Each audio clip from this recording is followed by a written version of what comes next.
There are so many ways to make money online. Her approach to financial freedom is that you can afford anything, but not everything. I want you to breathe. I want you to breathe. I want you to breathe. Hello, friends. We're back. We're Black and Curious. I'm Kandrin. Whatever. It's Stacia. How y'all doing? Welcome. And if you've never been here before, we do a cross section of real life and pop culture. And we're here multiple times a week with a live on Monday. Reality recap on Monday. Our serious episodes are usually on Friday, and we have a topic about goal setting. So we've been talking about goal setting quite a bit this month. And one of our previous videos was our luxury wish list. And if you watched that video, which you should if you haven't, you know that there were quite a few things that we did not get. We did not get around to on the wish list. We was So out I here wanted living. to be, yeah, we was out here living. So I wanted to be a little bit more intentional about how I'm going to approach my wish list in the coming year. And a lot of it for me just surrounds money. Girl, I feel like a lot of mine is the underlying factor is money. And so I I have been tossing around like to your point of the previous conversation with the millennials and purpose anxiety. There are so many ways to make money online. Yeah. And so like I have been researching and going down rabbit holes of different ways to generate income, but I feel like I'm in a place of like analysis paralysis because I have researched and read and thought about so much and started creating different things, and it's just kind of like, okay, well, which way we're gonna go here? I don't really know that part yet. Gotcha. Yeah, that makes sense. So my theory for the year is, I think I mentioned this in one of our previous conversations. It's the Paula Pant grow the gap theory. So her approach to financial freedom is that you can afford anything, but not everything.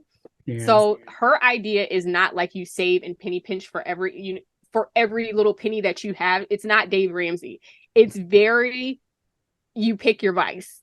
Mm-hmm. And you find ways to make more money, or say you either make more money, so you're growing the gap this way, or you save more money, so you're growing it this way. So either way, you just grow the gap, and it doesn't matter which way you approach it. So I'm kind of trying to approach it a little bit in both directions, if you will. So as far as with the saving more, I need to set some boundaries with myself around my spending, because I just be buying stuff and then I don't wear it and I don't use it, and then I'll be trying to sell it, and that's stupid. Yeah, I just be buying stuff. Right. I'm just like, I use the stuff I buy.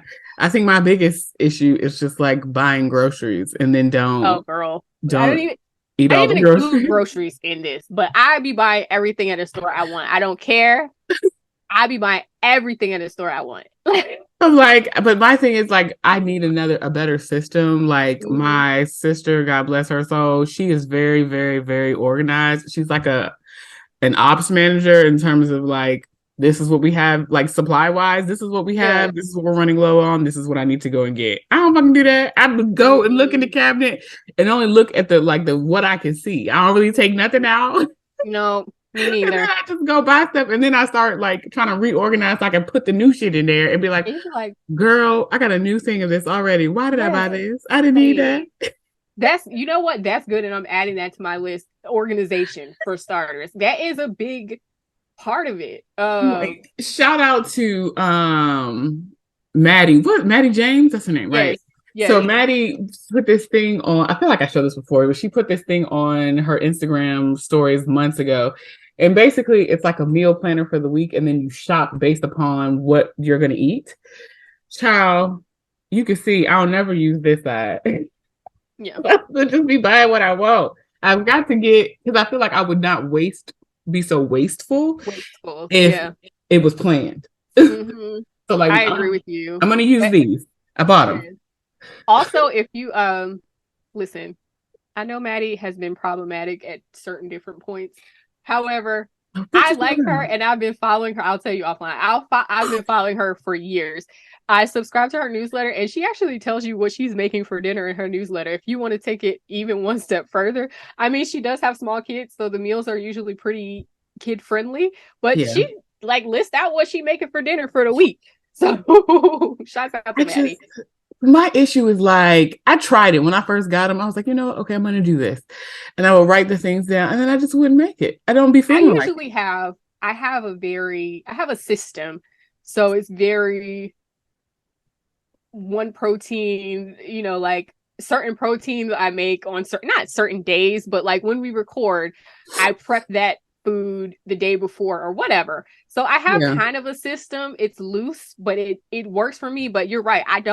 I'm bad about that. Like I don't look for anything in the freezer before I leave. I don't do none of that. The freezer is always overstuffed because I'm always buying 3 of everything. Like it's bad. It's bad. I gotta stop that. So thank you for that. Like part of me wonders too, like, is it a thing for me of like scarcity mindset? And that's why I shop this way? Because, you know, like growing up, I did not live in a household where we would not have things. That was not the case. Right. I could always open the cabinets in the refrigerator and I would have whatever snack or whatever thing that I liked, right? But there was a point in my early 20s when I was like, for lack of better ways to say it, I was homeless. Like, you know, I was couch surfing. Shout out to Stacy and Twink. I lived with them temporarily. I lived with Twink up until he moved to Atlanta, and like sad day, cried my eyes out. But we miss you, Twink. Yeah. If you ever watch this, boo, I still love you, miss you, long time. But yeah, so I just like, I don't know where that comes from because my refrigerator is very rarely empty, and it don't have nothing to do with like being like a bigger person or the sort, you know, like I have lots of fresh vegetables and fruit typically. That's like my thing. But like I can't, like if it looks like it's bare, I'm like, oh, we got to go to the grocery store.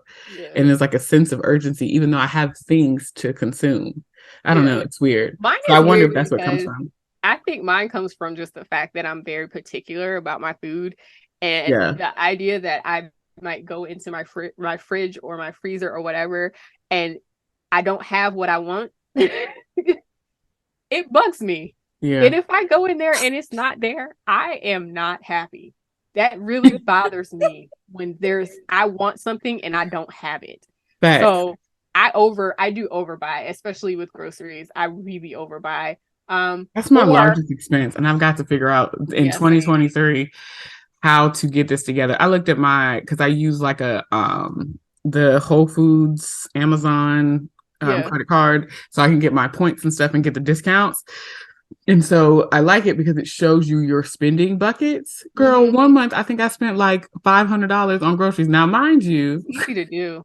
Mind you, everything is high as hell, and I'm shopping in not always Whole Foods, but I do shop in Whole Foods. But like, that's one person. What the fuck was you buying?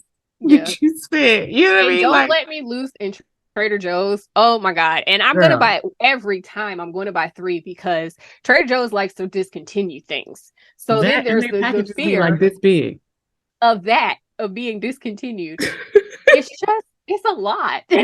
So I agree with you with that one. And I need to do better and actually like take inventory of what's in my fridge and freezer so that I can just do better. Yeah.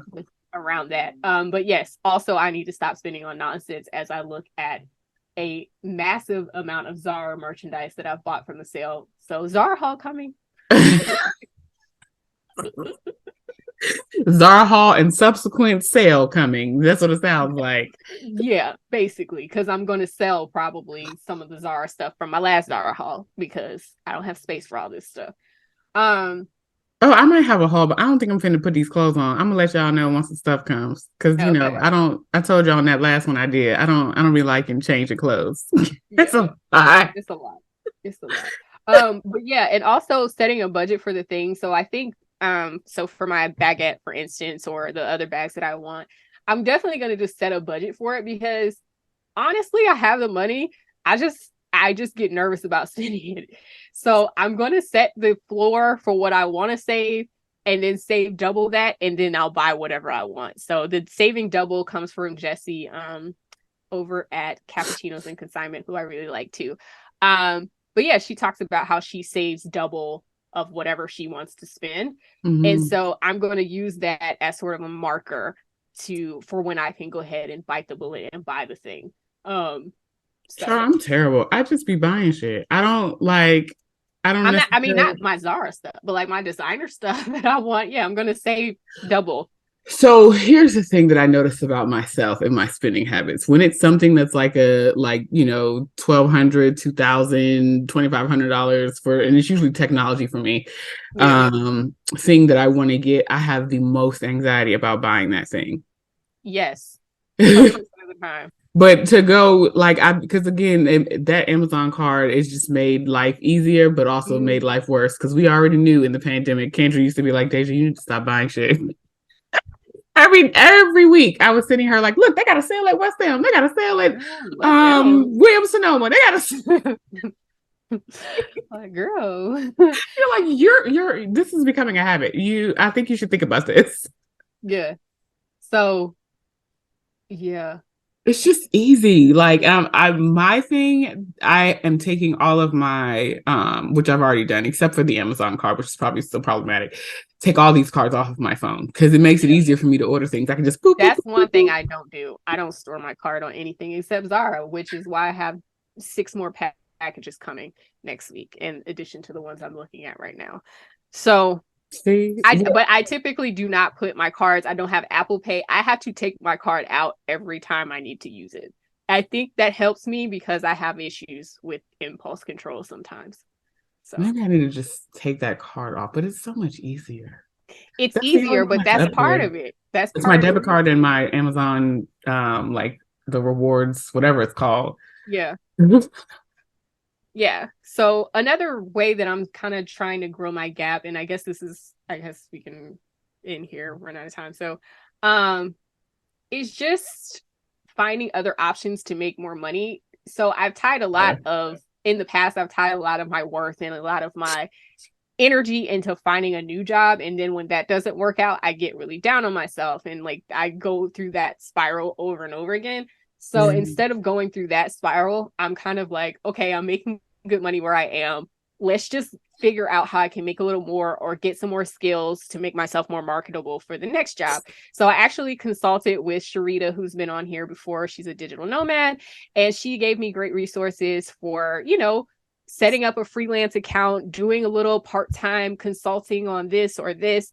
And she gave me some really good sites. So shouts out to Sharita. We'll leave her information down below as well.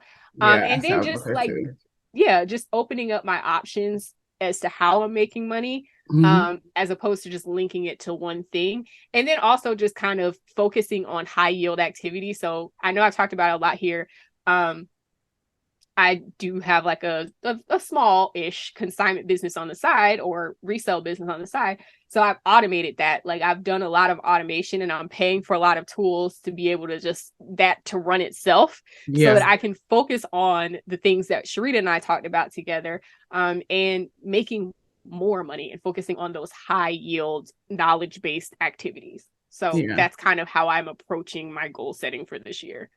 Honestly, which is funny. I thought at the start of this, before we started this conversation, I was like, Kendra, I don't really think I have anything to contribute to this. But you do. But when you said the thing about the thinking in bets and like growing the gap, what I realize is that my mindset right now is that I'm sitting on a chunk of money that's going to sustain me for the next couple of months.